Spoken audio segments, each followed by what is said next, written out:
New year కి మందు తాగొద్దు, పార్టీలు చేసుకోవద్దు అని కొంతమంది చెప్పే సోది మాటలు పక్కన పెట్టి ఈ 31st కి నేను చెప్పే 5 ప్లాన్స్ ని సెట్ చేసుకోండి. రాబోయే 2025 మోస్ట్ మెమరబుల్ గా మారుతుంది.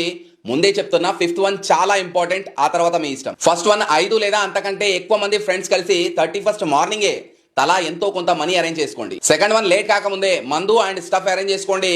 మళ్ళీ చెప్తున్నా, 5th వన్ అస్సలు మిస్ చేయకండి. Third one, cake and crackers కొనేయండి. ఫోర్త్ వన్, వీలైతే మ్యూజిక్ సిస్టమ్ ని అరేంజ్ చేసుకోండి. ఫైనల్లీ 5th వన్, ఈ 31st రోజు జస్ట్ ఒక్క నిమిషం మీ అమ్మా నాన్న కళ్ళని కొంచెం జాగ్రత్తగా అబ్జర్వ్ చేయండి. మీకు క్లియర్ గా వాళ్ళ కళ్ళ కింద నల్లటి చారలు అండ్ ముడతలు కనిపిస్తాయి. మీరు ఈ ఇయర్ సెట్ అవుతారు, వచ్చే ఇయర్ సెట్ అవుతారు అని ఎదురు చూసి ఏజ్ పెరిగిపోయి అలా అయిపోయింది. ఒక్కటి గుర్తుంచుకోండి, అయిపోయింది 2024 కాదు, మీ అమ్మా నాన్న ఆయుష్లోంచి ఇంకో సంవత్సరం కూడా. వీళ్ళలాగే మీ అమ్మా నాన్న కూడా మీరు మంచి పొజిషన్ లో ఉంటే చూద్దాం అనుకుంటున్నారు, దానికోసమే జీవిస్తున్నారు. పార్టీరేముంది పుష్ప, లైఫ్ సెట్ అయితే ఎప్పుడైనా చేసుకోవచ్చు.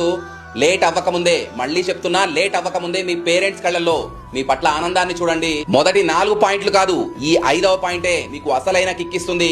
ఈ కిక్ ని మీ వరకే ఉంచుకోకుండా మీ ఫ్రెండ్స్ కి కూడా తప్పకుండా షేర్ చేయండి.